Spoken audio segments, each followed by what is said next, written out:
эхэлчихэд эхэлсэн үү? Би одоо айтах авч.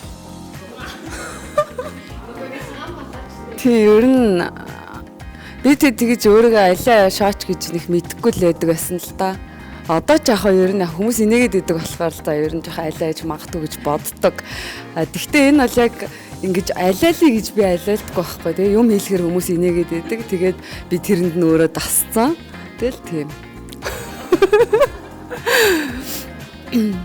За би айгу багтаа. Гэхдээ би тэр үед яг тэрийг жүжиглэх надад таалагч гэж би тэгж бодож байгаагүй. Зүгээр надад ингээ би өдөр гадаад тоглохдоо ч юм уу манад ингээ шинэ орцны жижигэр эдэр ирэхээр би найзуудтайгаа ярилцж агаад одоо би ингээд ярьж чаддгүй охин шүү. Та нар надаас ингээ юм асуухтаа ийм одоо дохио зангаа үзүүлээрэ. Тэгмэд би та нарт ингээ дохио зангаа үзүүлнэ шүү гэд орцныхоо жижигэрийг тэгж хуурч юм сонсдгоо ч юм уу болно. Заримдаа юмаа хайцсан гэж очиж хэлнэ те.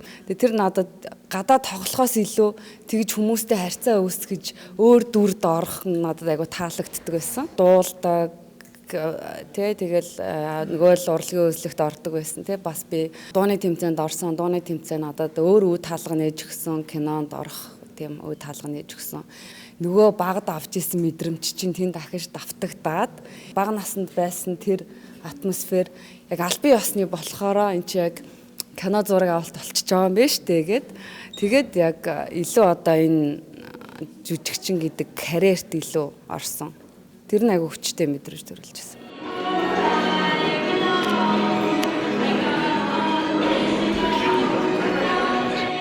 Очгоо бол бас анхныхын кино тоглож байгаа хүн биш штэ. Бүтээлч биш. Бараг манай хэн бол анхных нь кино шахуу гэж хэлж болно. Манай Бэлгтмагийн хувьд бол. Яг миний тоглосон Сарнагийн дүр маань бол өөрөө маш их дотгошоо юм ихтэй тий гадаад харагдах байдал юм ойролцоо боловч яг сэтгэл зүйн байдал бол маш их тийм дотгошоо юм дүр байсан. Тэгэхээр энэ бол ингээд туршлагын мэдээж ялгаа гарна, сургалтын ялгаа мэдээж гарна. Тэгээ энэ хүмүүстэй чи ажиллах өөрсдийн гэсэн одоо арга барил байдгийн байна гэдгийг би нөгөө ихний хоёр кинон дээр олж мэдсэн. Миний хувьд бол баг мэрэгжлийн гэхээс хойш мэрэгжлийн бос жүжигчтэй маш их одоо ажиллаж исэн туршлагын илүү юм шиг надад санагдаад байна. Кино бол айгүй хэцүү урлаг. Зах зээл талаасаа харсан ч гэсэндээ ер нь бүх зүйлүүд нь хэцүү. Ер нь яг жүжигчний хувьд яг тэгэл 0-оос эхэлсэн гэж боддог.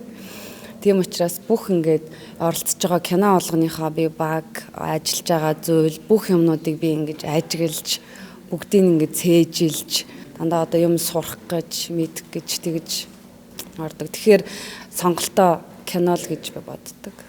Өөрийгөө танилцуулъя гэсэн. Окей. Сайн байна уу?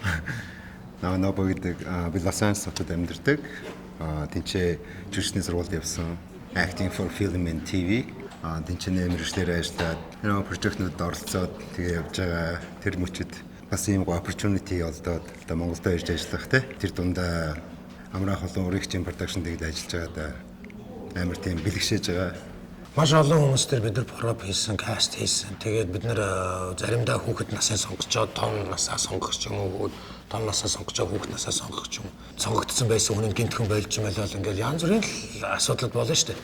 Тэгсэн чинь ингээ харсан чи одоо ингээ харсан чи манай ингээд хоёр насны хоорондоо маш адилхан хүмүүс ингээд яг матч хийгээд ингээд ирсэн. Зөв хүмүүс нь зөв цагтаал ирсэн гэж бодож байгаа шүү дээ. Би хорлоогийн дүр дээр ажилласан. Тэгээд намайг бас хорлоогийн дүр дээр проб аваад бичлэг явуулаарай гэд. Тэгээ бичлэгээ явуулаад би яг айгүй хүсэжсэн л да. Ингээд тэнцэжээсэй, орчоосэй гэж айгүй хүсэжсэн. Тэгээ яг хүсэл маань биелсэн. Тэгээд надад энэ кинонд тоглох ингээд энэ гоё хүмүүстэй хамтарч ажиллах юм боломж олцсонд нь бол үнэхээр их баярлж байгаа. Миний яг хүсдэг зүйл гэх юм бол өөрийгөө зүгээр айгүй том сорихыг хүсдэг. Гоё хүүхний дүр тоглоё гэвэл тоглолчин штэ хүн. Тэнгүүд надад ингээд шал юм өөр намайг яг байгаас минь шал өөр харагдуулах дүр ч юм уу те ингээд хөөх энэ хүнээс ийм юм гарч байгаа мó ийм дүр төрх гарч байгаа мó гэдэг юм уу те тийм зүйлд айгүй сонирхолтой. Тэгээ надад бүр хамгийн их таалагдсан яг хорлоогийн дүрээсэн байхгүй юу. Вау. За би яг зүгээр энийг л хүсэж байсан юм байна. Би яг энэнд л тогломоор байна гэл амар их хүсэж байсан. Энэ бол одоо миний ингээд орж байгаа ингээ анхны кино. Тэгээд анхны кино болохоор ч тэр бас дүрээ соссоод их жоохон сандарсан. Миний төсөөлжсэнээр бол одоо тэгээд жүжигчин хүн гэвэл одоо тэр зохиол доторх өөрийнхөө дүрийг дүр дээр ингээд амьдраад ингээд тэр дүрийнхаа өгцөн тэр нөхцөлд ингээд яг өөрийгөө мэдрээд амьдрдаг байх гэж бодож исэн. Тэгээд энэ кинонд ороод тэр дүр дээрээ ингээд ажиллаж байхад өөрийнхөө туулж байгааг үг мэдрэх гэж хичээдэг тийм маш сонирхолтой байсан. Тийм маш адал явдалтай. Тэгээд би энийг мэдэрснээр одоо ингээд суралцж байгаа мэрэгжилтэд илүү их дурлж одоо ингээд суралцж байгаа та илүү ихтэй болсон. Миний анхны кино гэхэд айгүй гоё дүр байгаа. Амар баяртай байгаа. Жүжигчинд бол дүр оноогдно гэдэг бол маш том хувь тавилан хувь заяа гэж боддог байхгүй би. Маш том хариуцлага. Тэгээд энэ дүр сонгогдсондоо, энэ дүр тоогдсондоо маш их баяртай байгаа. Би бол анх амар сандрах байх гэж бодчихсон. Би ихтэй ерөөсөө сандарч үзээгүй нэг ч. Тийм. Тэгээд би яагаад жүжигчин болох гэсэн гэхээр дүр болгонд орохоор дүр болгоных нь авж байгаа мэдрэмж нь яг өөр. Би яг тэр дүрийн амьдралаар ингээ өөрөө амьдарч үзэж байгаа шүү дээ. Нэг хэсэгхэн зур. Яг тэр надад амар гой санагддаг. Бараг энэ нэг шинэ прог нийлүүлж хагаад кастинг нийлүүлж хагаад бараг дахиад нэг кино хийчих юм шиг тийг санагдчихжээ. Орлон тоглож кино бол миний хувьд анхны олон ангит кино. Тэгээд олон ангит киноны нэг онцлог нь тухайн жүжигч өөртөө ажиллахад айгүйх цаг гардыг байна гэж би анзаарч байна. Ягаад тэгэхээр тоглож байгаа дөрүүд айгүй олон байлаа. Тэгээд тэр утгаараа яг соло ганц жүжигчэнд бол өөртөө ажиллах цаг айгүй ихтэй. Надад энэ удаан хугацаанд бэлдэх нь айгүй одоо тус төхөн болсон. Хугацааны хувьд. Очгийн хувьд бол одоо би олон сайхан кинонууд, олон сайхан дүрүүдийг мэднэ. Жүжигчний хувьд бол камерын өмнө дандаа шинэ байх хэвээр. Тэгээ тэр мэдрэмжийн үзэгчдэд хүрдэг учраас аль болох хуучин дүрүүдэд давтахгүйгээр юм.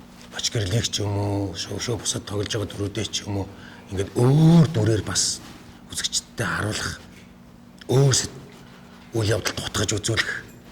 Тэнд тэр яаж амьдарч байна те. Тэрийг үзүүлэхийг бас хүссэн.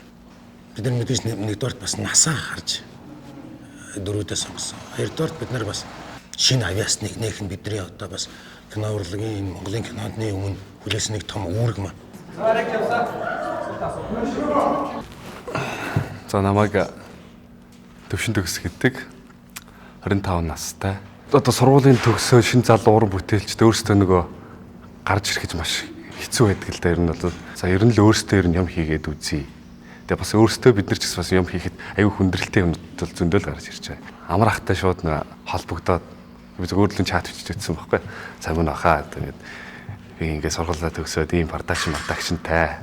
Тэгээд хамтарч уран бүтээл ингээд хийх сонирхол байгаамаа энэ тэр гэж юм чат бичээд тэгсэн амрах айгүй эргээр хүлээж аваа танах монтаж ч байдгүй яадгүй ийдгүй гэдэг. Тэгээд тэр өдөртөө шууд продакшныхантайгаа хамт амрахтаа уулзсан.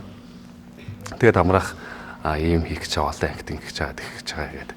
Тэгээд тэр санал тавихад айгүй сэтгэл хангалуун айгүй өндрөөр хүлээж аваад тэгээд тийм санал тавьсанд амрахтаа бас ер нь маш их баярлж байна. Одоо зохиолын хувьд бол энэ чинь ингээд маш олон үйл явдал болж байгаа. Маш одоо их богинохон амьдралын хугацаанд ч гэсэн маш хүчтэй үйл явдлууд болоод ингээд өнгөрч байгаа. Энэ дэр бид нар дөрүүд одоо нөгөө яг энэ кинон дэр ойлголцлынхаа хувьд яаж одоо ингэж хувирж алийг яаж авах вэ? Энэ дэр би ямар байх хэвтэй вэ? Энэ эпизодн дэр би яах хэвтэй вэ? Тэгээ энэ дэр бол одоо яг би өөрөө одоо бодож ирсэн юмнуудыг мэдээж хэллгүй яах вэ? Гэхдээ би ингээд өөрсдөө мэдрүүлээд ингээд хөөгөөд явбал илүү бас яг би өөрөө нөгөө авж байгаа кафег бас адилхан мэдрээсэй л гэж хүсэж ер нь тэр талаас нь л илүү их ажилласан даа. За одоо яаж баларандаа л гэж бодож ирсэн юм бол. Гэтэл тэгээд яг хав нэг хүндрэлтэй юм бол яг хав гайгүй байсан хосоо юм бол. Нэг ижил төстэй чанар нөх юм бол ганц би залуу. Би өөрөө ч гэсэн одоо амьдрал дээр ганц би. Одоо яг энэ орлон тоглогч киноны зохиолын хэсгээс ерөөхдөө ингээд summary хийгээ ярьж байгаа байхгүй. Тэгээ яриад хамгийн сүүлд нь дуусснаа. Гэнэ чамд одоо энэ дүрийг санал болгож байна. Хэрвээ чи зөвшөөрөөд ингэх юм бол Монголд ирээд энэ прожект дээр ажиллаач гэгээд би бүр итгэж чадахгүй зүгээр амар ингэ casual өглөө ингэ яригдчихэж байгаа шүү дээ. Тэгээд ингэ санаа би бүр oh my god like яаж би энийг одоо тэгснэ би бас дотроо тэр оронд бодоод шууд хариултаа yes гэж хэлэхгүй амар сонирхолтой гоё дүр байна. Тэгээд яасан шууд. Би бэлгийн дүр дээр болохоор өөрөөсөө хайсан. Одоо Нобо гэдэг энэ залуугийн дотор мэдээж миний зүгээр ингээд олоод илрүүлсэн байгаа нэг хэдэн вершн байгаа шүү дээ. Зан арын шин тий төлөв байдал би уурлахаар нэг гэдэг юм байна. Эсвэл гомдохоор ингээд юм байж юм уу? Ерөнхий юмнууд.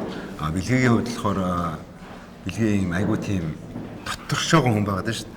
Тэр болгоо илэрхийлээ шууд гаргачихгүй тий. Тэгэхээр тийм зүйлүүд надад би болохоор аль болох үүрэг айгуу сайн экспресс хийдэг байхгүй амьдрал дээр яг хөв юм маань болохоор бэлгийн болохоор ер нь ингээд барайл зүүнний focal base дээр юм шиг ингээд яваад байдаг. Тэгэхээр тэр зүйлүүдийг би өөрөөсөө хайсан л да. Би хэрвээ ийм байдалд орвол юу гарч ирэх вэ? Одоо яг энэ хөвгөн дотор маань маш олон төрөл байгаа. Одоо шууд нэг дүр бүтээн гэхээсээ илүүтэйгээр над дээрээ өөр дээрээ одоо ингээд толгуурлаад тэрийн одоо бэлгээ гэдэг зан чанартай би хүн болоод яаж болох вэ гэдэг талаас нь хайгаад тэгээд бүрээ сайн ойлгох гэж одоо зорьсон. Тэрийгээ тэгээд тухайн яг сетэн дээр ирээд delivery хийхдээ аль болох одоо хамгийн тухайн өгсөн нөхцөлд би өөрт гарч болох хамгийн бэстэл гаргасан. Тэгээд хүсэл нь ерөөсөө унтардаггүй нэг хүүхдэд гэж тий. Манай найруулагч магадгүй ингээ миний тэрийг айгүйх олж харсан болоо да гэж би боддог. Тэгээд тэрэндээ би магадгүй за яах вэ те энэ хүүхдийг нэг ингээд нэг оролдоод үзье. Юу гарах юм бол те яг уу байгаа нэг материалыг ингээд хараад үзье гэж бодсон болов гэж би боддог. Тэгэхээр би ер нь бол нөгөө хүн өөрийнхөө замналаар өөрийнхөө бодсон тэр хүсэл мөрөөдлөөр явж байгаа тий. Магадгүй ингээд одоо чиний хүсэл мөрөөдөл ингээд тий болохгүй байж бас магадгүй тий тодорхой шалтгаануудаас болоод. Гэхдээ бити тэр хүсэл мөрөөдлөө хаяасай тий. Залуучуудаа зориулж хэлэхэд ер нь бол чиний цаг болоход тий ойрхон байгаа. Тэгтээ чиний цаг болтол бусдын гой бахархалтайгаар гой алгаад шаад хүндлээд хүндэтгээд маш гой хүн байгаарай. Тодорхой цаг хугацааны дараа чиний цаг үе бас ирэх болно л гэж хэлмээр. Бэлгтмээ бол одоо маш одоо ийм их авьяастай хүн. Тэгээ энийг бид нэг нээж илрүүлж гаргаж ирж байгаадаа бас манай продакшн продюсеруудын зүгээс бид маш их баяртай. Олон ч сайхан уран бүтээлийн жүжигчнийг хүлээж байгаа гэж би дотроо бодож байгаа. Тэгээ ер нь манай продакшн гэдэг кино болгонороо шинэ авьяасныг нээж харуулахыг зорддог. Тэрний маань нэг хэсэг одоо энэ төсөл дээр одоо нэг хүн нь одоо бэлгтмээ байна да. Илүү энэ сарнагийн дүрээр амьдарсан эмэгтэйчүүд ер нь ямар хөө байд юм бэ? Сэтгэл зүйн ямар хөө байд юм бэ? Тэ хүнтэй харилцахтаа ямар хөө байд юм бэ? Яг иймэрхүү эмэгтэйчүүд хідэн багтаа байдгийн бэ ч юм уу те. Тэр нь ингээд нөхөртөөгөө харьцахтаа магадгүй яг гэр бүлийнхаа урд ямар байдیں۔ Тэ үр хүүхдийнхаа урд ямар байдیں۔ Магадгүй тэр яг өөрийнхөө официал ажил дээр ямар байдгийг те. Тэр энэ сэтгэл зүй ерөнхийдөө ингээд бүгдийг багцлж бодоод за нэг сарнаа бол нэг ийм иймэрхүү дүр төрхтэй, иймэрхүү яриа өрөөтэй, нэг иймэрхүү урлагтай юм, уйлгатай юм хүнтэй бол ингээд те ярилцахтаа нэг иймэрхүү ийм хүн юм байна да гэсэн нэг юм тодорхойлтуудаа өөрөө гаргаад тэрийг ерөнхийдөө баяжуулаад нариулагчийнхаа замын чанаар те баяжуулаад ингээд явсан л да. Эмэгтэй хүний талаас бид нэр одоо дотор нь ороод ингээд яг эмэгтэй хүн шиг эмэгтэй хүн мэдэрч байгаа юм шиг мэдрэнэ гэдэг бол бас маш хэцүү тий. Яг ийм алдаанууд бидэрт ингээд манай киношд ажилтдаг эрэгтэй продакшн киноны голцоо эрэгтэй төрүүд ихтэй эмэгтэй одоо найруулагчтай продюсертэй киноны эмэгтэй гол дүртэй хүч эмэгтэйчүүд дөрүүд нэг хүчтэй ийм кинонууд хийдэг. Нэг азтай гэх юм уу одоо бидний хувьд бол нэг давуу талч гэж хэлж болохоор зүйл бол манай эмэгтэй продюсерүүд энэ кинонд одоо 2-3 ч ажиллаж байна. Тэгээд эдгээр маань маш хүчтэй орж ирж энэ талдаа одоо миний одоо мэдгүй байгаа талыг нөхөж гаргаж ирж тэнд ингэж өөрсдийн санаа оноогоо хэлцэж авч манай эмэгтэй дүрүүд юм босч ирж байна л да. Миний талаас гэхээс илүү анх одоо продюсеруудын хамгийн том үүрэг чинь бас зохиолууд дээр байхад нь хамгийн их одоо ажилдаг штэ. Ер нь эмэгтэйчүүдийг хамгийн сайн мэддэг хүмүүс ч эрэгтэйчүүд тий. Тэгээ нэг их зүрхгүй тэрийг харин ямар дүр болох вэ гэдэг л яг жүжигчний өөрийнх нь ажил. Текстээ яаж хүлээж авах уу, яаж авах уу. Тэгээ бодно найруулагч яг юу гэж бодож энийг бичсэн болоо. Тухайн хүний бас бичсэн үнцгийг хүндлэх ёстой. Шууд ингээд энэ эрэгтэй хүн байж ингэчлээч гэдэг юм уу те. Тэгж бол хүлээж авахгүй яг тухайн текст эдрийг мэдээж илүү бодож боловсруулж бичсэн байгаа. Тэгээ тэрийг дахиад нэг жижиг эдис олгоод жүжигч өөрөө тэрэн дээрээ ажиллаад хэрэг хэлэх юм байвал найруулагчтайгаа санал бодлоо солилцсон гэсэн үг. Тэгээд хамтарч ажиллахад бол мэдээж таатай илгээ авах нөгөө өмнө бас хамт ажиллах юмсан гэд бодож байсан. Бас бид хоёр ингээд бас өмнө таарч ахтаач бас киноны талаар бас ярилцж байсан. Тийм учраас яг тэр бодож исэн зүйлүүд бэлэгдээд ирэхээр маш таатай мэдрэмж төрж байгаа. За тэгээд яг ингээд кинонд тоглоод ингээд явахаар яг мэдээж ихний хэсгүүд дээр надад жоох ингээд үл ойлголцох зүйлүүд яг гарч ирсэн. Тэгтээ яваандаа жигтрээд энэ бол ажил учраас ингээд явж байгаа. Тэгээд хүмүүс одоо жишээ нь урлаг тэгэл за би яг өөрийнхөө мэддэг талаас ярих жүжигчний ажлыг ингээ маш их сэтгэл хөдлөлийн талаас нь хараад байдаг. Гэтэ ер нь жүжигчин хүмүүс маш ухаантай хүмүүс байдаг. Хэл яриа, мэдрэмж, тооцоолол, төлөвлөгөө маш өндөр хөгжсөн тийм хүмүүс байдаг. Тэгээ амраах ер нь тийм хүн. Урлагийн бүтээл гэдэг бол тэр авьяас хувь хүний мэдрэмжээр зохицолж байгаа тэр торгон мэдрэмжийг л урлагийн бүтээл гэж би хэлэх байх л да. Миний хувьд бол Би бол тэгтээ өөрийнхөө дүрийг Сарнагийн дүр бол эерэг дүр. Хүн чинь нэг юм амьдралаас жаахан ч гэсэн юм хүссэн юм авч болдог шүү дээ, тий. Тэр хүн ерөөсө хүссэн юм авч чадахгүй байсан байхгүй. Тэр нь айгүй хэцүү. Амар жоох хоохон байгаа байхгүй сэтгэл дотроо. Тэр ганцаардсан тэр нэг өрөвдмөр охин нь амар хэцүү. Тийм мэдрэмжийг надад өгчөөсөн. Миний дүрийн хувьд гэх юм бол одоо бэлгээ маань Америкт өсвөр наснаасаа явбал одоо ер нь бол надтай яг нөгөө нэг таймлайн те цаг хугацааны үед ер нь бол ойролцоо. Тэгээд Америкт 18 жил амьдарчаад ирсэн залуу байгаа. Тэгээ ирээд багийнхаа найзтай уулзахад яг тэр энэ үйл явдлууд одоо болж байгаа тий. Тэгэхэд дүрээ уншид бэлгээ бол одоо энэ хулан гэж юмхтээд өөрийнхөө амьдралын бүх зүйлийг өгсөн тий. Хүүхэд байхаас л бүр ингээд яг тэр нэг жоохон байхад байсан зуршил бүр ингээд тэнцээ шийдвэр гаргасан ч гэсэн өөрөөгөө ингээд орхиод за би хайртай хүнийгаа надад хайргүй эсвэл энэ хүнд илүү хайртай байна да гэхдээ ичнээ хайртай ч гэсэн энэ хүнтэй байвал илүү хайртай байх юм байна гэдгийг тухайд хүүхэд насндаа ойлгоо чи ингээд одоо энэ хайртай хүнтэйгээ бай гэд би өөрийнхөө бүр сайн найзыг ингээд одоо үннээ хүнд ингээд хэлэх ч бас тийм амар зүйл биш шүү дээ. Тэгэж хэлээд ингэсэн чинь байдал шал эсэргээрээ эргээд би тэр бүх ингээд хүнд жинтэй хамт тэр бүсгүйг уучлаад хайрлаад хамт байх хэмжээнд хүрээд тэгээд тэр үед үйл явдал өнгөрөөд ингээд энэ 18 жилийн хугацаанд би тэр эмэгтэйт ингээд хайртай тэгээд тэр эмэгтэй ч гэсэн надад хайртай бит хоёр ингээд тэр амьдралыг ингээд болгоод бүх зүйл сайхан ингээд тайван явж илаа.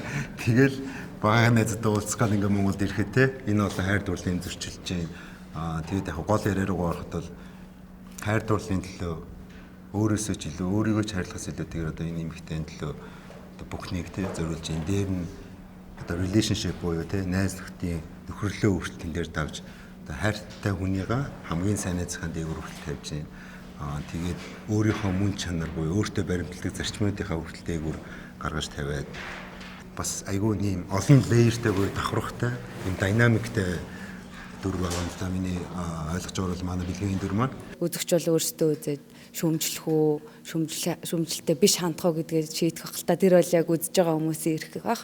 Миний бодлоор бол би эдгээр дөрүүдээ бол тэгж харж байгаа. Яа тэгэхээр илүү ингээд доторхын ингээд мэдчихэд байна л да. Өрөвдөм түүхүүд нь байна бага наснд нь. Тийм тэгээд дежаву гэд одоо өмнөх зүйл нь одоо өнгөрсөнд орхигдсон байсан хичнээн цаг хугацаа яваад одоо тэр биеийн ингээ яваад байгаа боловч сэтгэл зүрхт нь тэндээ ингээ үлдсэн. Тэгээ тэр нь ахиж гарч ирж байгаа тийм л зүйлүүд болоод байгаа юм л та. Тийм. Гэтэ энийг үзэгчдэд үлдээчүүл илүү дээр байна. бид нар яг өөрийнхөө яг жинхэнэ багийг өмсч хизээч амьдрахгүй байна л да. Дандаа өөр багтай. Хүн болгонтой барагшхан өөр багтай. Өөрийнх нь баг нь жинхэнэ баг нь хаана байгаа юм бэ? Магадгүй тэгэл цаашаага бид нар хэн нэгнийг орлон тоглогч болж байгаагаа мэдэхгүй ч юм байна. Энэ тухай бид нэр энэ зохиолыг бичиж байхдаа нэлээд хөгжүүлж ярьж ирсэн. Тэгэл үдсэн үзэгчд маань л өөрснөө одоо яг энэ юу дуурж байгааг л харах байна. Бидний үүтээ одоо 2 дугаар бүтээлээ хамтарч хийж байна. Тэгээд Вүү бол надад яг оригинал гэдэг одоо яг энэ хэсэг дээр маш их анхаарч ажилладаг. Олон бас залуу сайхан бүтээгчдийг бас гаргаж ирж байна.